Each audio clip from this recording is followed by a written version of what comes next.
Hey, what's up, everybody? This is your boy Dylan James here with you once again. Turn my mic down. There we go. Got it in front of my face. Yeah, keep up with you. It was my first week of another job. I worked 40 here and then 30 in the new one, and I'm doing t-shirts and things like that. So I'll be able to apply that hopefully with the political Danqhouse stuff and all sorts of my other stuff. But just keep in touch. Not with me like you're going to do anything, but just keep a lookout. I'll have some stuff designed for you that's funny and fresh and froggy and all that. My little tadpoles, my little polywallops. I always do this here. I didn't plan it. I planned ahead, but I didn't do it right. There you go. And I was going to show you what I was going to do. I was supposed to have it already up like this, and it would have been cool. So there's L Run Humperdinck. Get out of here. L Run Humperdinck. My Twitter here. DJ Line Barrier. Blasting them, of course. Here's Political Danqhouse. You know it. You know it. I think that's everything besides the one-man carnival on Gab. But let me get back to this here. Just my face cam. Hope everybody's doing good. Sitting here trying to get this done on the weekend. I've been thinking about it all week. That school doesn't really teach kids shit. And I had to put it that way, just so you know where I'm coming from the beginning. You need home economics, otherwise known as home ec. You know, the class that is designed to teach you about the home and economics, how to save money for the future, how to manage bills you're owed today, or not you're owed, but owed today by you, how to balance a checkbook, what interest is, how to apply for a loan, a mortgage, how health insurance, rear children, and how to have children for the newbies, the grommets in the world. Say rear children. What does that mean? Butt babies, you know? When you're having your children, when you're practicing celibacy until marriage, and use sex to spawn the next generation of children and ensuring that they can carry forward a high standard of what is morally worth conserving in the culture. You know me, I'm more of a harder right than a conservative. I say it all the time, and I say that because like a lot of what you would call liberals, and I would call classic liberals, have had to give up the term liberal because the leftists of today are trying to say we're liberal, and it's not that we want to leave people alone. They're saying we want certain people to have all these rights and no rules, like anarchy almost, except it's a hive mind, you know, and it's coupled with the government. Think Antifa. And so people who might have been liberal before, or at least left of center, maybe even libertarian, they're having to come over to the conservative party. And people like me that would consider myself conservative, who's tried to be libertarian, but personally I never fully was. I'm conservative as can be in my own life. But I started calling myself, you know, hard right, you know, not alt right. Not that I was shy away from things like that, but I wouldn't want to be the poster child of it, not for the notoriety's sake, but I don't want to try to be he represents the alt right, because there's so many other people who claim to be that themselves and can speak on it in the movement better than I could. So I call myself hard right. I'm not pussying out of, say, an alt right or trying to be different from other things. Like, I'm hard. I'm thinking hard. It's the only thing you can think of harder than conservative, so that people don't get freaked out. And I tell them we have to get our ground back to have something to conserve. You can't be conservative right now and we're on the defense. I mean, conserving, you're defending what you want to conserve, but you see what I mean. We can't be conservative now that it's time to be on offense. Everything's being pushed in our face, our morals and things that we don't, agree with, and we're not doing anything about it. We're not fighting. So I can't call myself a conservative like a liberal can't call themselves a liberal anymore. And those who won't surrender the terms, they're getting left in the dirt.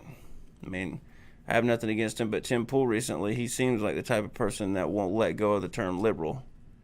It's over with. And I'm not, take that liberals. It's just I had to do it with conservatism. There's a lot of people that call themselves conservative. They're not conservative when it comes to wartime spending and things like that, but I digress. But you just got to let that thing go. And you can't say, oh, we're centrist or we're right-leaning, whatever, we're left-leaning. People give them a lot of shit like old libertarians, but I'm not, people were being pushed farther right and not, old hardcore, but you see what I mean.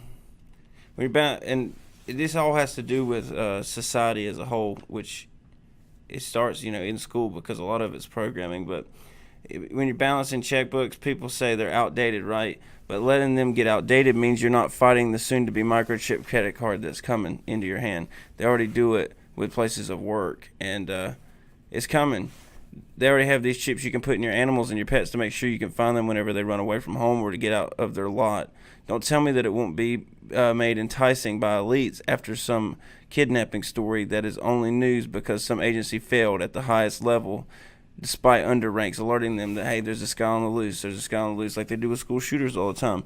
This kid's a little weird, this kid's a little wacky. Man, can't report on it. They've got a Hispanic sounding last name, we don't want to get in trouble. It's a product of a single black mother home, or they're gay or they're trans, like this in Colorado recently. We don't want to give them a bad name. They never do that with whites, and this isn't an oh poor me. This is dangerous type of thing. To be so bullheaded in one direction, and not just one direction, but every direction but one rather. That's even worse. Yeah,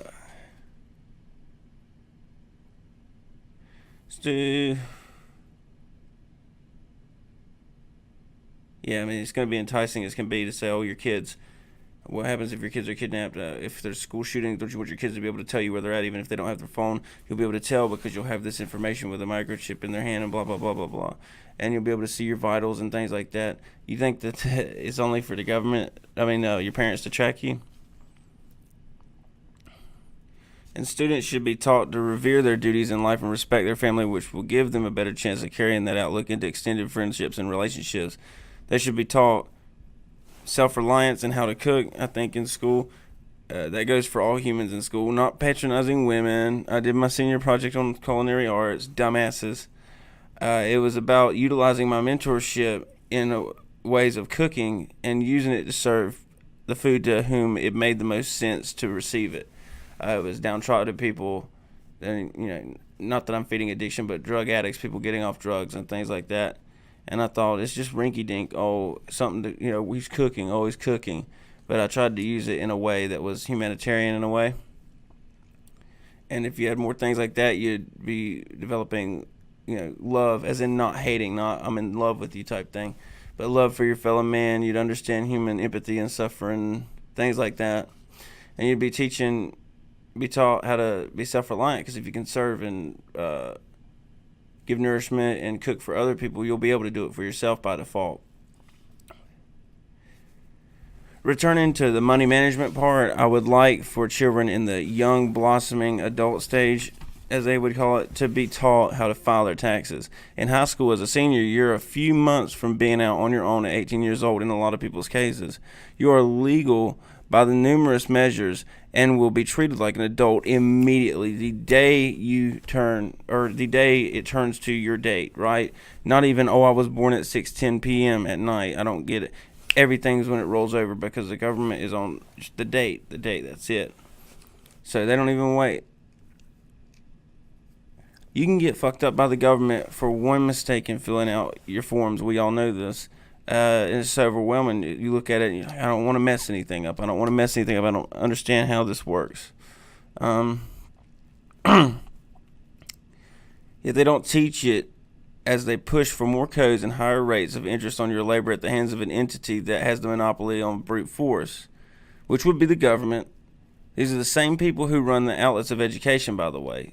So the same government that is forcing you to do these taxes and saying it's the most important thing. You can be jailed, and if you don't comply, we'll shoot you. They have the monopoly on force, and then they're also running these educational programs, but they're not giving you the solution to the problem, so to speak, problem of taxes and, this is a responsibility. This is expected of me. At least with a parent, they love their children enough, and they're not like the government estranged, and it's not literally their child as much as, what's her name, Ramsey, the black lady on MSNBC, that says we want the whole people to know that kids belong to entire communities and not just this private idea of family units. No, it's the family unit, and your family should be teaching you because they have a vested interest and they created you for you to succeed, for you to know that when you say there's consequences for not paying your taxes, that you'll also offer them a way to learn how to actually do those taxes so that they don't get destroyed. I think it's doing people a disservice.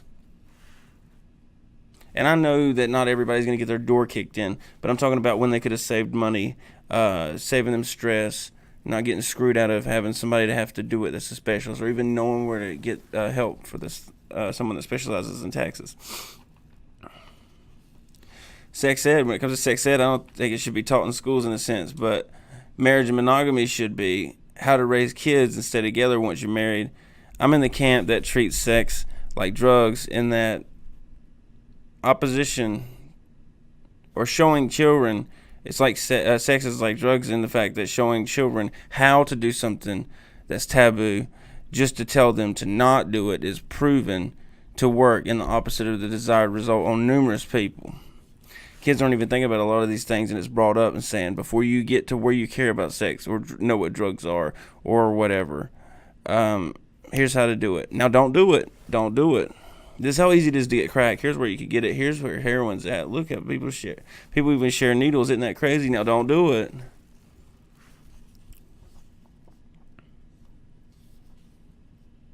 In middle school, 6th grade, you need a physical to play sports on a sports team, but it doesn't mean you need to know how to have sex with the organs that are being checked for their vitality or their safety, whatever. They teach it to children of a very young age, and you're putting thoughts of sex into the minds of people who are in a position of security in their life. Their insecurity in themselves, but security as in being taken care of on the external part of life. So what you're doing is you're giving these thoughts to people that are financially taken care of by their parents or working or what have you. They have nothing but time on their hands because they're too young to legally work in numerous places, don't have a license, don't have all these other things. And the schoolwork, once they get it done, that's all they got to do. If they get to hang out with the new information they've learned in prematurely taught health class, it's a recipe for disaster.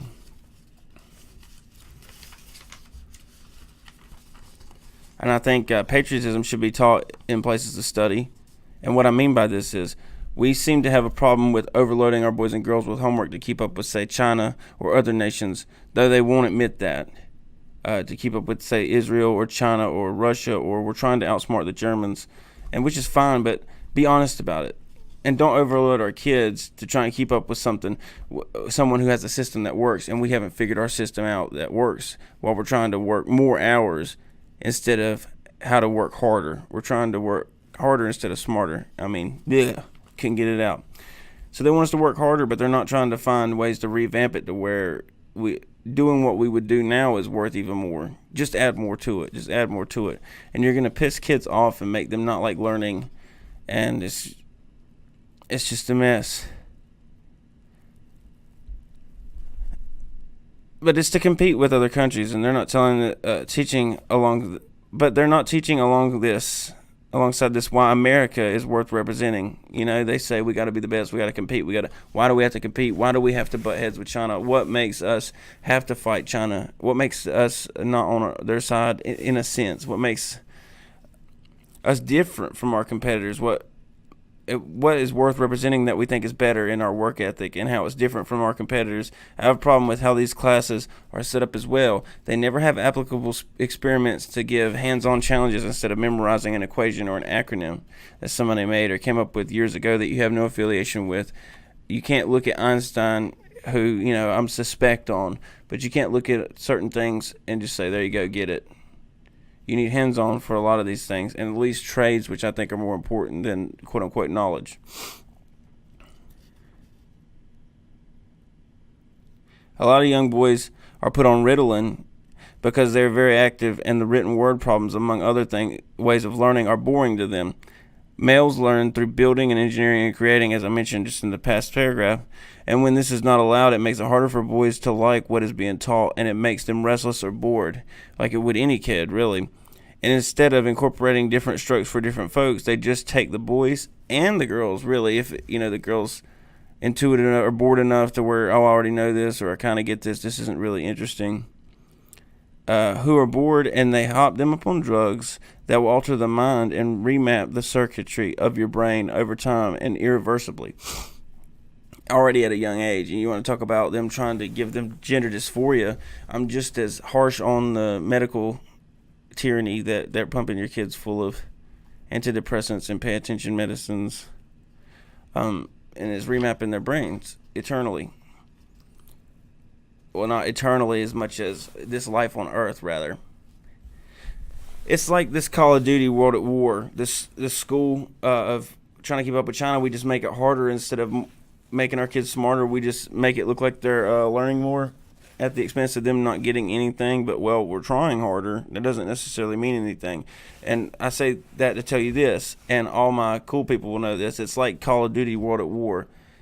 All the real ones will know this. There's 4 difficulties on the campaign or the story mode. There's recruit, there's regular, there's hardened, there's veteran, right? There was this level called Burn 'em Out. I believe it was a 6th level on World at War, and there was a shit ton of flamethrowers in this Pacific Atoll, Pacific Atoll scenario of World War II, right? And when you change the difficulty from hardened to veteran, the 3rd to the final, the 4th, the hardest one, it didn't change anything about the bot's ability to outfox you or to inflict more damage upon you and outsmart you and all that. It just gave them limitless grenades, and all they did was throw them.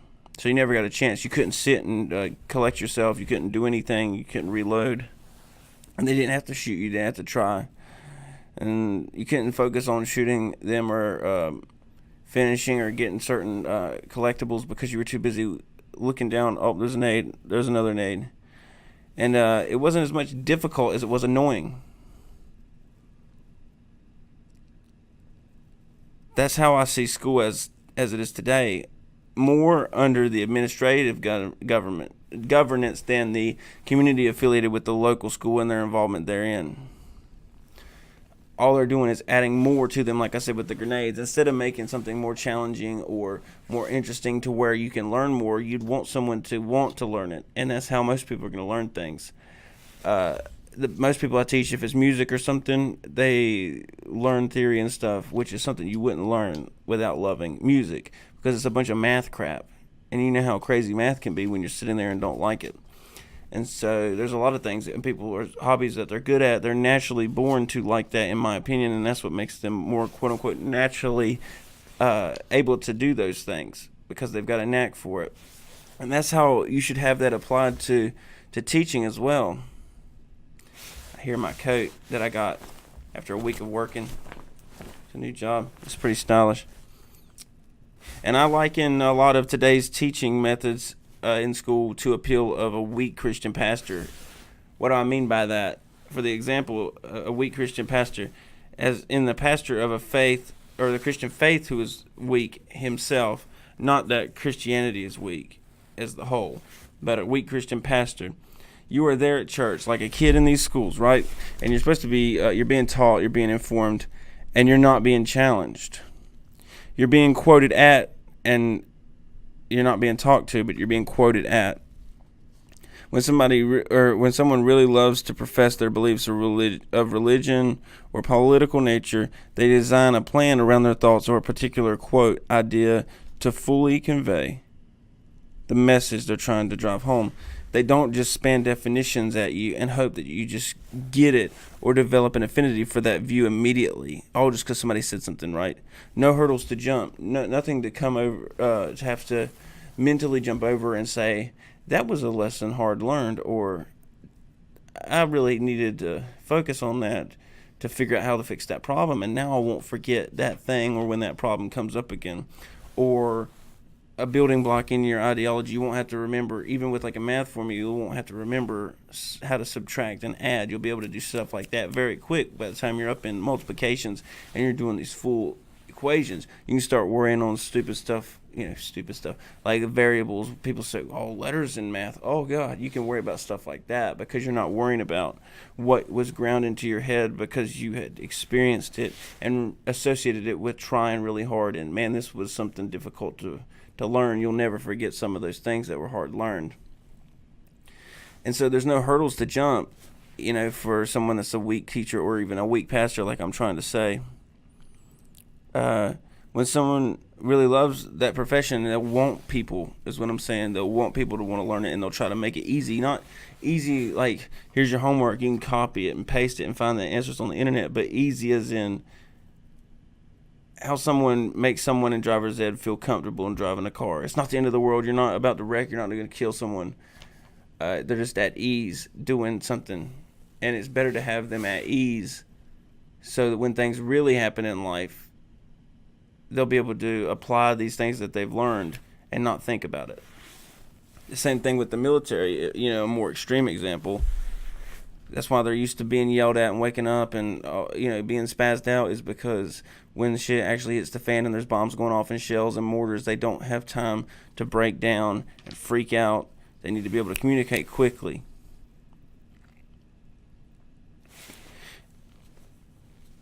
But that message that they're trying to drive home, they're not doing it right. And I said they just don't spam definitions and hope you just get it. There's no hurdles to jump. A soul cannot be challenged by robotic parroting, and a brain cannot be confronted with new ideas if you're not making these things interesting and applicable. The cliche of, when am I ever going to learn this, is an absolutely true statement. People give it a lot of crap, and it's just something to say, and it's funny because everybody's went through that. But it's like that thing when people say you're going to miss your young years. I don't miss what I had to do because I'm thinking about school, but I understand it. People say you'll get to an age where you're like, I feel old. No, I'm invincible. I'll live forever. It's the same with this. When am I ever going to use this? It sounds like something to say, but people always say that. And the more we progress into modern schooling, I feel like there's more and more things that are like that. And it's not just able to be snarkily said, and it's like, well, it's just math, and you end up using it again. We're talking about things of studies and fields that are really not important at all. This doesn't even involve getting into things of degenerate behavior that I see creeping into the schools, these safe spaces, and forcing children to watch CNN among any channel, but CNN, and try to get their elementary worldview to understand what a migrant crisis is and when they think it and what they think about it and how does it affect them as third graders, right? They're just going there to learn ABC. Of course not ABC, but ABC 1, 2, 3. To me, I'm 26. They're little grommets to me. First of all, it's good to see that CNN not only pays to be in every airport, bar, bathroom, and gym. It makes me laugh. But they're in school now. Imagine a teacher playing the 700 Club, which is Christian themed in nature. I don't watch it, but I'm just thinking of one off the top of my head. Someone would probably shit a brick and then donate it to the building of a new school because the protesters had burned down the old school before a 30-minute airing could be broadcast. For now, the kids are worried about when recess is, who's wearing the similar clothing to them that day, and learning their times tables, for God's sake. I remember being in third grade during 9/11, and they turned the TV on in the class. I'm not sure if it was because the teachers wanted to watch it and we were just there, or if they thought that our little pea-brain third grade input was going to turn back time or illuminate key points of the situation, come up with some solution. I didn't even know, there's a place called a World Trade Center. So, and that's not just being a young person. I was from North Carolina, but I was in third grade. You don't learn geopolitics like that until, later in life. And it seems that kids are being targeted. Well, what I was saying is, before I go off on that rant, is my third grade input wasn't going to eliminate anybody, and I don't think it scared me or scarred me or scared me or anything like that. But I just didn't understand what was going on. I was overwhelmed in a sense, not scared, but it's like I don't get this. It's like when parents say, "Well, not all the money you see on my check is of $800 is actually $800 because it's got to go to the taxes. It's got to go to our electricity bill, our groceries, or whatever, and I really only end up with $150. But why? When you're that age, you're asking questions like that. So what the hell are you going to do about a terrorist attack? I just thought it was really odd to put that type of subject onto a kid.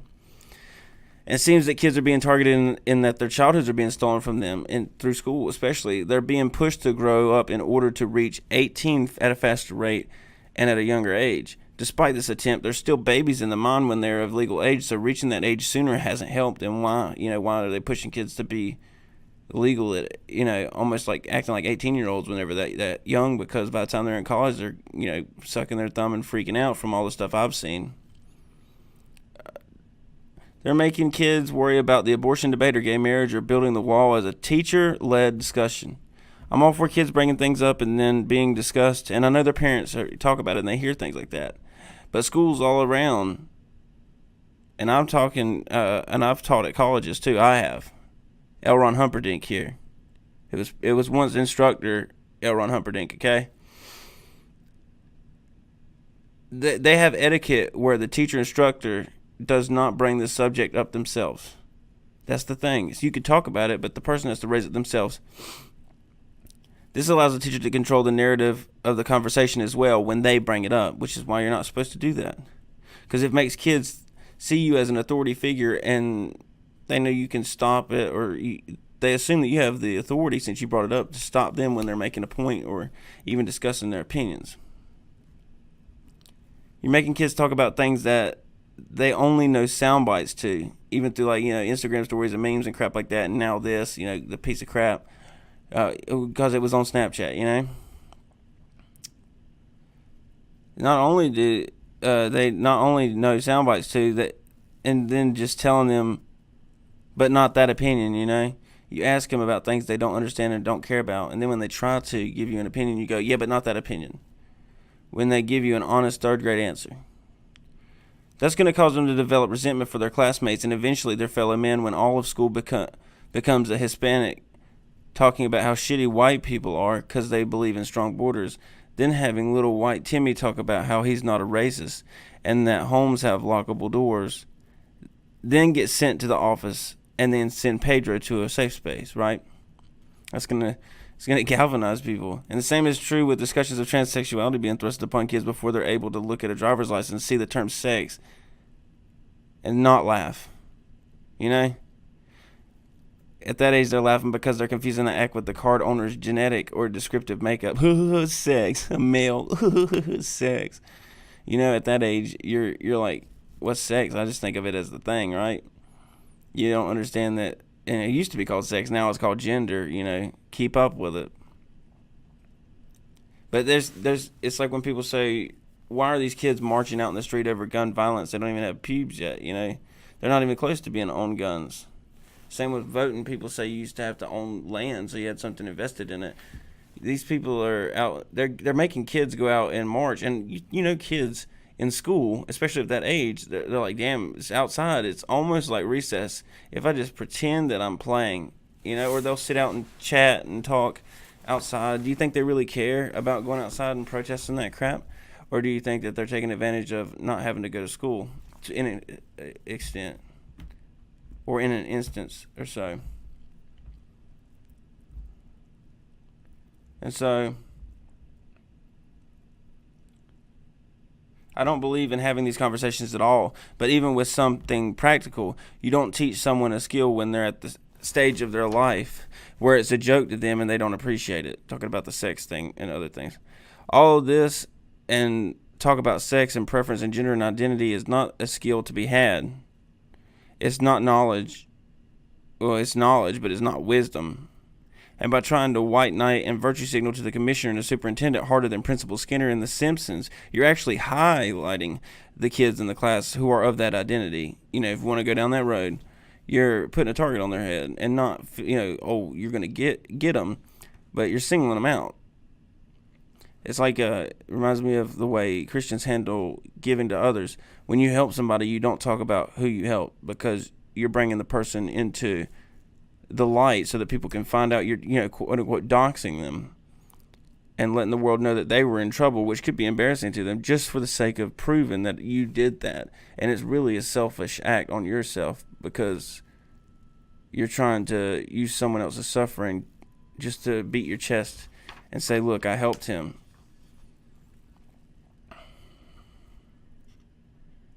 It's the same thing. You're highlighting the person that you're quote unquote saying you're going to help. Well, we have a new safe space today in class because Petro is feeling like a girl / feeling like a boy, him, Z, whatever. And then everybody's going to look and say, what the hell is all that? And then he's going to be the pariah. And you're going to be doing to him what you say is the problem. And not to mention if he's on drugs, like Adderall or Ritalin or other things, making him not as empathetic and easier to snap and things like that. On top of, even if he really does have that stuff being pumped in his head, or even if he thinks he is, on top of that, with all the dysphoria with the drugs, it's not going to be good. This causes kids who would otherwise wouldn't have an opinion on the matter or even know of its existence, like transsexual and Bruce Jenner and shit like that, to think about that person in a new way, the classmate that thinks that way. People look at him in a new way, and often detrimental to the cohesion of the classmates, which is going to make it harder to learn. Funny how there were safe spaces in college before there were in elementary schools. Pitiful. I guess they're trying to premeditate the hard right correction we will experience in Gen Z due to their fatigue of being pelted with propaganda. And so they're finally bringing the safe spaces all the way down to elementary. Maybe we could get them before, I can't remember who it was. Maybe I think it was it was like a pharaoh or something, right? But he was like, we'll kill all the kids just in case. Or, it's not Pharaoh, but, through him. It's like Satan. Satan was killing everybody all the way up into Jesus' birth, because he was trying to find out who the Messiah was and trying to kill him before he could get there. That's what this reminds me of. They're trying to brace for impact for a really hard overcorrection of right wing that's coming, by trying to get the kids young, and it's just going to piss more and more people off. Their attempt to brainwash them back in it's making them more restless and pushing them harder right than a correction would normally be. But you're not going to hear any gripes from me. Bring that fine ass over here to me, I say to the Overton window, which is coming my way. All this mollycoddling is not going to save you when society collapses, or until then when the winter gets cold. All these whack millennials and cringe boomers, baby boomers, Gen Xers, whatever, everybody can get it. That quote-unquote hate. No, I'm not talking about violence. They can all get the work. They love to quote, winter is coming, when it's a TV show. Like there's some damn Viking living vicariously through the TV, or some actor. But they never apply it like their ancestors had to do to survive in general.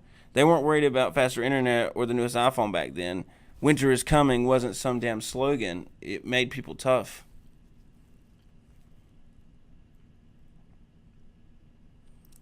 Good times create weak men. We're in for a world of hurt by my cyclical calculations, because that's where we're at. We've got it made too well. There's nothing to be pushed when it comes to knowledge, because we don't need to make a lot of new groundbreaking things unless you just like to push the ball like an entrepreneur. We're not trying to figure out plumbing and other things like that, like we were in past generations. So people are losing less of their handy skills and ingenuity when things are needed. Making stuff out of dirt, not literal dirt, but taking it and making it from nothing. And when those times come, it is going to be nice to know you were prepared, because agricultural class was taught to you.